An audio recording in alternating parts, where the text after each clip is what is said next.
He had built an empire. But in his own home, he was treated as if he didn't exist. At the long, polished table of the estate he restored with his own hands, conversations flowed as if he wasn't there. His fiancée leaned toward her friends, laughing about the weekend in Milan. His manager answered texts under the table, sharp nails tapping glass, never lifting her eyes to him. Even the maid passed quietly behind his chair, invisible in her gray uniform, never daring to look up. Adrian Cole, the man everyone once called indispensable, sat in silence with the weight of a guest in his own life. He had thought wealth would protect him from loneliness. It had done the opposite. It had built walls where he was locked inside, and others came only to take pieces of him they could use. Every smile he received was measured, every embrace conditional, and in the smallest moments, glances ignored, voices lowered, hands brushing him aside, he understood what it meant to be invalidated in the very place he had paid for, the place where his name had been carved into stone. That night, when the laughter from the dining room drifted up to his study, Adrian did not join them. He poured himself water into a plain glass, not the crystal decanters lined up for guests, and sat facing the old portrait of his parents. His father's eyes seemed to ask what he had become, why a son who once ran barefoot through these halls now sat like a stranger in them. The injustice wasn't only in what others did, it was in how little they cared. He had given everything, but in return he had become a function, not a man. His fiancée loved the invitations, not the man who signed them. His manager thrived in his shadow, but her gaze was fixed on stepping over it, and the maid, though silent, embodied a truth he couldn't ignore. He was surrounded by people who acted as if his presence were a background detail. Adrian's voice was low when he finally spoke aloud to no one. If I disappeared tomorrow, would any of them notice? Or would they only notice the account they could no longer touch? The question was not a complaint. It was a calculation, cold and exact. And when the idea came to him, it did not arrive as anger but as clarity. 3 envelopes on his desk. Black, unmarked, each holding a card without limit. 3 women, each holding a place in his life, each believing they knew him, each about to reveal what they truly valued. He tapped the envelopes once, then set them aside. This would not be a game. It would be his last chance to see clearly who, if anyone, still saw him. If you have ever felt overlooked in your own family, or sidelined in a place where you should have mattered most, you know the weight Adrian carried. I'd like to hear your story too. Share it in the comments, because someone else listening today may find comfort in your words. Adrian leaned back, staring at the shadows on the ceiling. He was not seeking affection, not praise. He was seeking honesty.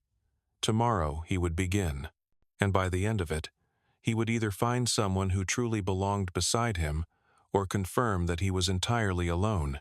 The envelopes waited in silence. The house outside buzzed with shallow noise.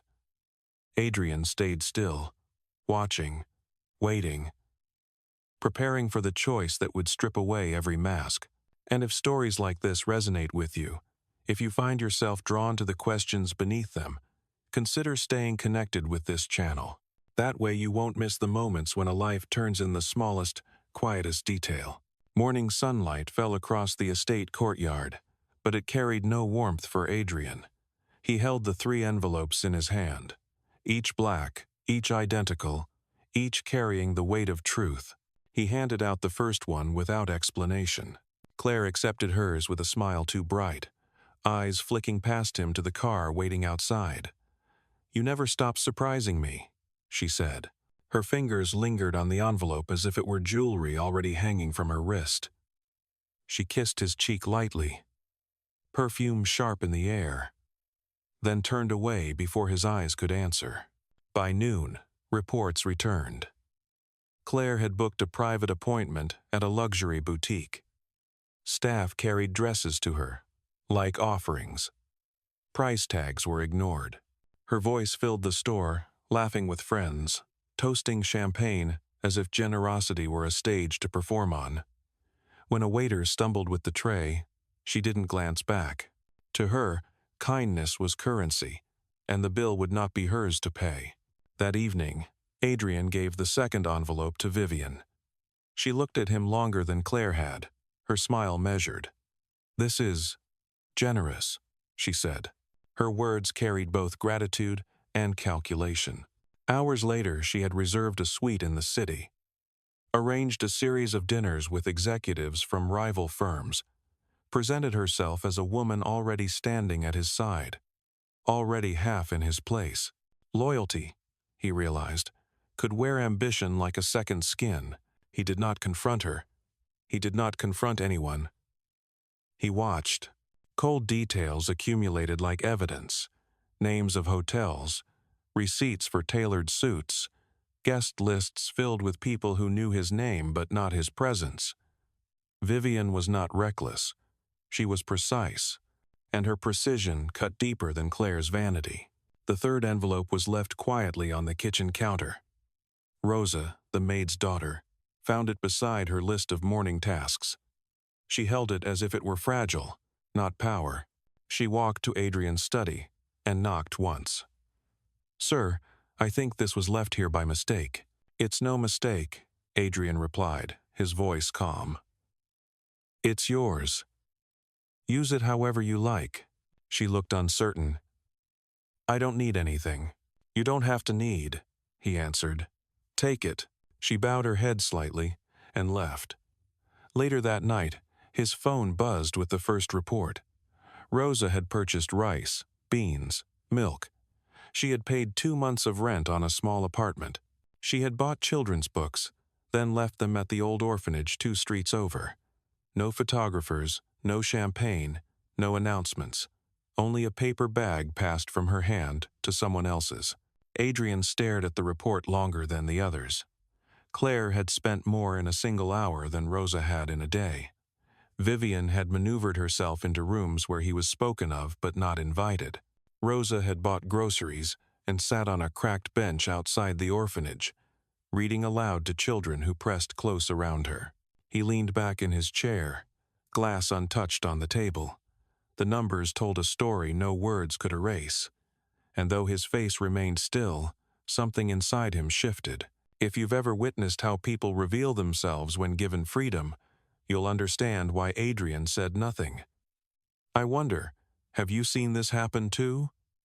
If so, share it in the discussion here. It may help others notice the quiet signs around them. By the end of the third night, the contrast was complete. Claire's life had become a parade of lights and dresses. Vivian's calendar filled with names and titles. Rosa's days ended with tired steps but a soft smile. 3 envelopes, 3 women, 3 truths. Adrian had wanted clarity. Now he had it. And if stories like this give you perspective, if they remind you how trust and loyalty truly look, you might want to stay with this channel. That way, whenever another story unfolds with choices that expose everything, you'll be here to see it. Adrian closed the reports one by one. The house outside hummed with surface life, but for him, the walls were narrowing. Tomorrow he would bring them together. Tomorrow, masks would fall. By the 4th day, the picture sharpened. Claire's spending had escalated. She arrived at the marina in a rented yacht, cameras flashing as she posed in white silk, surrounded by strangers he had never met. Laughter rose over the water, glasses clinked, music drowned out any trace of thought. Her voice, captured in a short video, rang hollow. "Life is short, spend it like a queen." Adrian replayed the clip once. Then he shut it off. Vivian's strategy unfolded differently. She attended a private dinner with 2 senior executives from a rival company. She leaned in, her gestures deliberate, her smile confident. No rules were broken, but the message was clear. She was positioning herself not beside Adrian, but beyond him. The report included a line from her posted online afterward. "Success is about the rooms you walk into and who waits at the table." Adrian read it twice. She hadn't mentioned his name at all. And then there was Rosa. The second evening she had gone to the small corner market, purchased bread, beans, and a bouquet of daisies. Not for herself. She walked directly to the hospital and cleared a bill in someone else's name. A neighbor's child with treatment delayed. The receipt showed an amount modest compared to the others' purchases. Yet it carried weight far greater than numbers. Later, cameras showed her seated cross-legged on the floor of the orphanage. Children gathered around her. One boy leaned into her lap and fell asleep while she read. No one clapped. No one watched, except Adrian through a grainy still image. He stared at that picture longer than the yacht, longer than the dinner tables, longer than any polished report. The contrast was undeniable. Claire's freedom was indulgence. Vivian's freedom was ambition. Rosa's freedom was compassion. Adrian stood at his window that night. Lights of the city stretching endlessly. He had given them each the same chance, and each had revealed more than words ever could. He whispered to himself, cold and certain. Masks don't survive freedom, and maybe you've seen the same how someone's real nature shows when nothing stops them. If you've ever had a moment like that, I'd value hearing it in the comments. Your story could help someone else recognize what's real around them. The reports piled higher. Claire mocking a server at dinner. Vivian's contacts growing bolder. Rosa quietly delivering food to men sleeping under bridges. 3 different stories unfolding under one roof. Adrian didn't tell them he knew.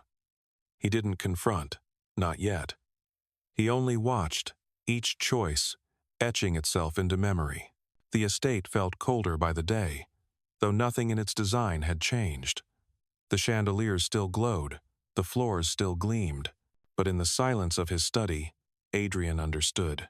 Wealth can light every corner, yet leave a man in the dark. Tomorrow, the lights would turn on in one room where no mask could survive the dining hall. And if you find meaning in stories where truth cuts quietly but deeply, consider following along with this channel. That way you'll always be present when the moment arrives that changes everything. The dining room was prepared as if for celebration. Crystal glasses lined the long walnut table, silverware polished, chandelier casting steady light across the faces seated there. Yet no one smiled. Claire arrived in a dress that caught the light like a mirror. Red lips set in a practiced pout. Vivian wore a tailored suit, posture upright, eyes sharp. Rosa sat quietly in a simple cream blouse, her hands folded in her lap.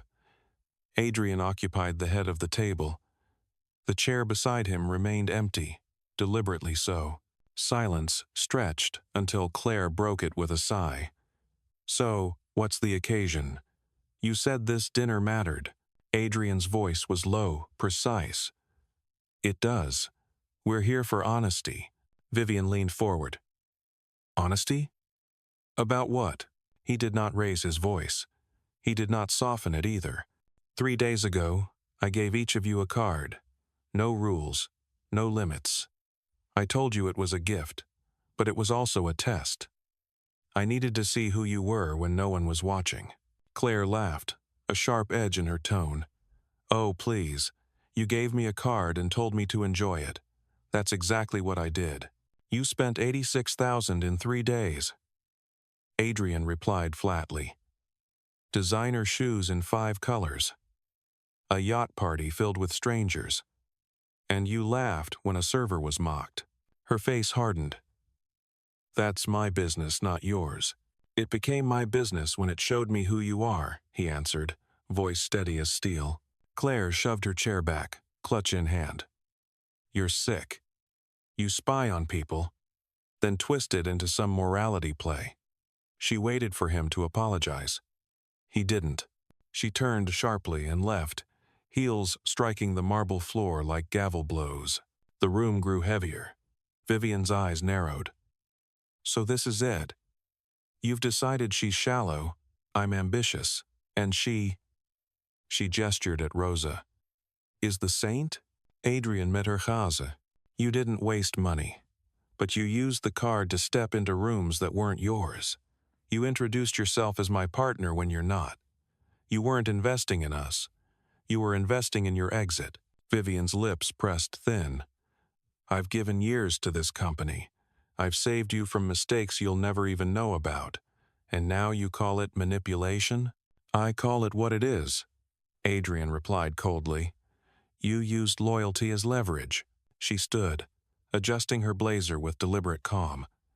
Good luck with your experiment, she said, and walked out, the door closing with finality. Only Rosa remained. She hadn't moved. Her voice was almost a whisper. I thought the envelope was a mistake. I didn't understand why you gave it to me. Adrian's expression softened. It wasn't a mistake. I saw what you did with it. Groceries, rent, a hospital bill, books for children. You didn't think anyone noticed, but I did. Her eyes lowered. It didn't feel like mine to spend.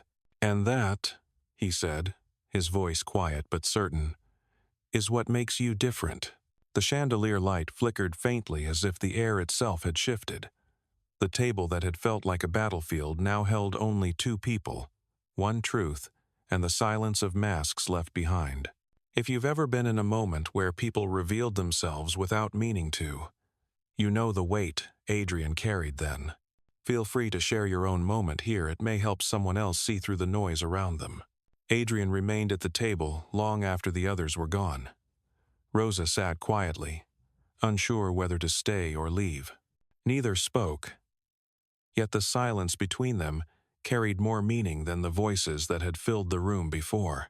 And if you value stories where truth is exposed not through shouting but through undeniable facts, you may want to stay with this channel. That way, you'll be here each time another life shifts in the smallest but clearest way. The dining room was empty now, 2 glasses of wine untouched. A single candle burned low in the center of the table, wax pooling at its base. Adrian hadn't moved for what felt like hours. Claire's anger still echoed. Vivian's words still cut. But it was Rosa's silence that lingered most. At last he stood, pushed back his chair, and walked down the hall. Past the staircase, past portraits of ancestors who seemed to judge from the walls. He stopped at a door near the servants' quarters.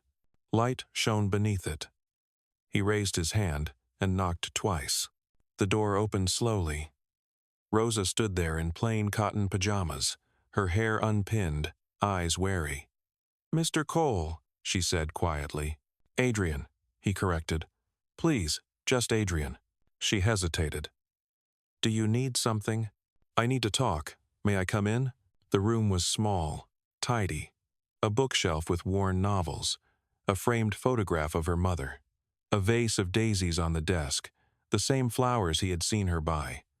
Adrian took a seat on the small sofa. Rosa sat across from him, hands folded in her lap. He drew a breath. "I owe you an apology," she frowned slightly. "For what?" "For dragging you into this. For making you part of a test. For watching you.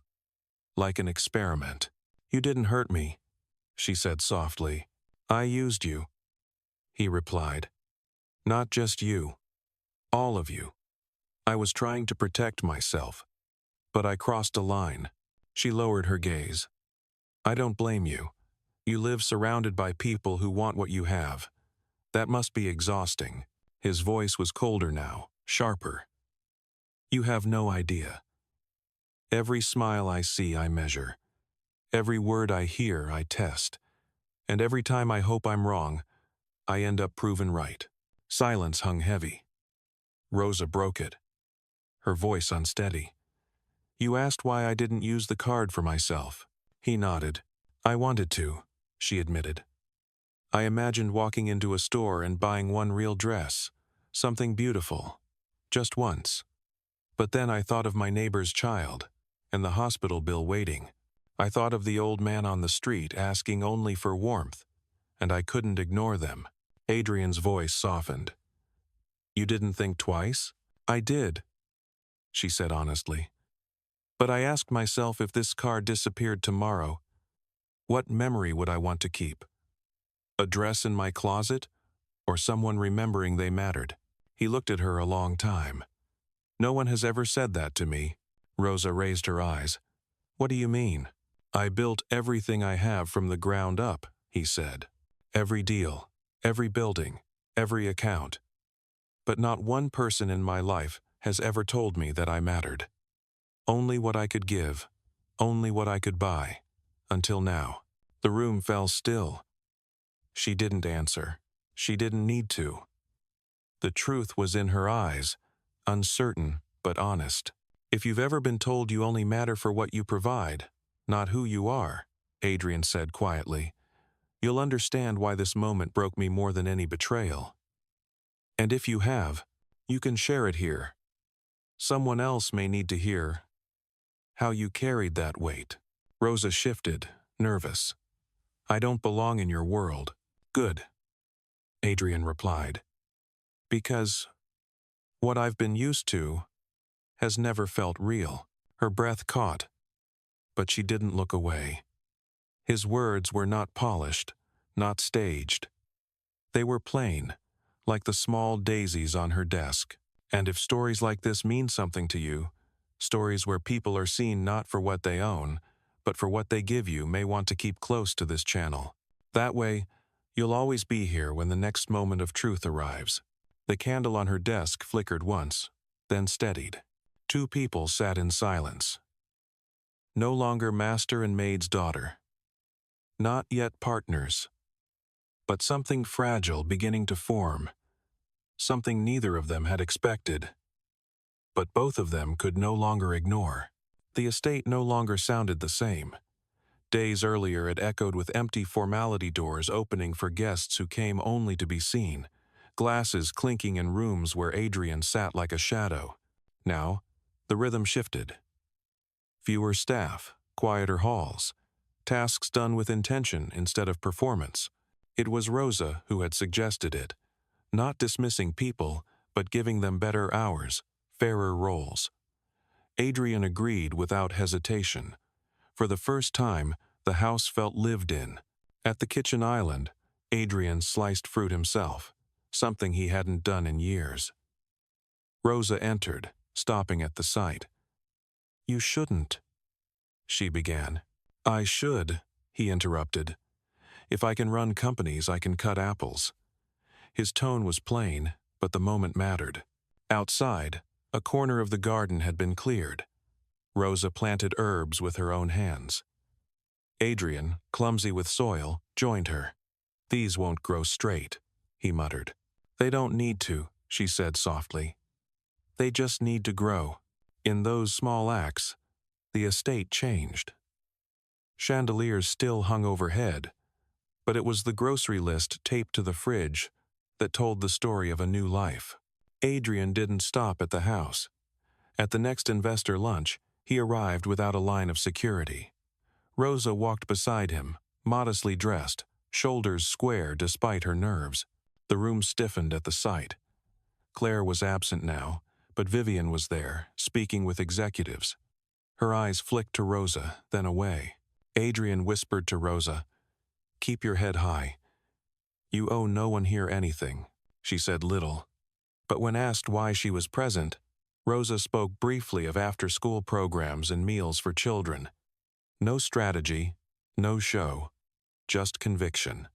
Listeners leaned in. Her sincerity cut through the polished words around the table. By the end of the afternoon, it wasn't the CEO's money being discussed, but the reach of programs that hadn't even been announced yet. On the way home, Adrian told her, "You belong there more than anyone." She exhaled. I was terrified. You didn't show it. She looked out the window.